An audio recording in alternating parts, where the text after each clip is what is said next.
are concerns that the suspect is a Somali refugee, that might be warranted, as there's been 10 major terrorism cases brought against legal refugees and legal immigrants just this year in the United States. My next guest says the Ohio State attack has all the hallmarks of terrorism. Founder and president of the American Islamic Forum for Democracy, Dr. Zuhdi Jasser, joins me now. So let me ask you this. Authorities don't want to say terrorism. They're just saying we're investigating. What tells you this is homegrown terror? Well, I mean, everything points to that, and my hearts and prayers are with the Ohio State University and all the families, and thank God this person was eliminated. And the bottom line is this has all the hallmarks of the Nice attack. You remember the ISIS journals and online radicalization manuals had said use a vehicle to commit slaughter in large public places. The softer the target, the better.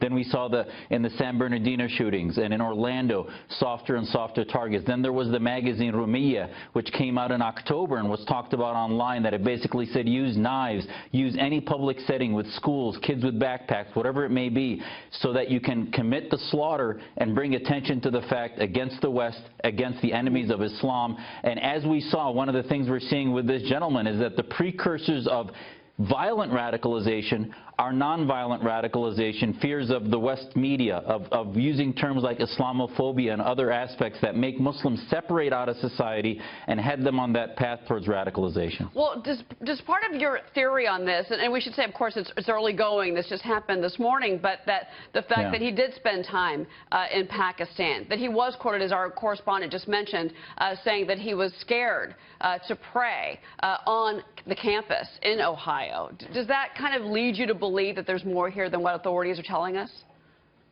Well, again, like you said, a lot of this right now is we're trying to put the pieces together, but it doesn't help anyone for us to be in any denial. And it's apparent, as we see with the Boston bombers, as we see with many of these folks in Orlando. They had traveled to Saudi Arabia, to Pakistan. This family had gone from Somalia to Pakistan, then to Ohio, and where he went to school since 2014. So the radicalization process started with likely with an anti-Americanism before even coming here, and this is why this discussion is so important. We need to be vetting them, not only if they were part of terror groups, but are they anti-American? What do they view this society? Is it something they're embracing, or is it something they're afraid of and feel like it's not part of their identity? Which I think a lot of the things, as we learn about Mr. Artan more and more, will become likely apparent that he really did not feel that this was his home. And he didn't feel welcome here and therefore potentially attacked.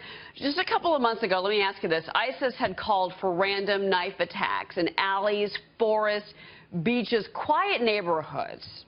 They've always talked about soft targets here in Europe. Could this be a part of that strategy from ISIS?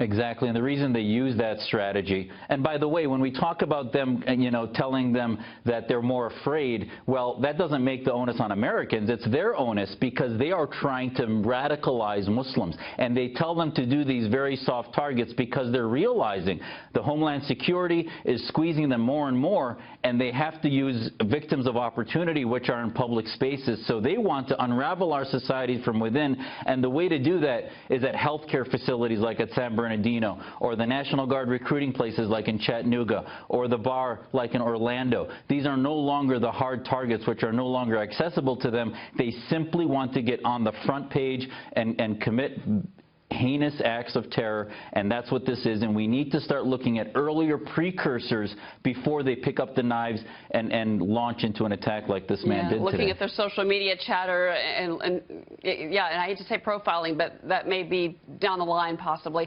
Well, Dr. Zuhdi Jasser, thank you very much, sir. We appreciate your time tonight. Anytime. Thanks for having me.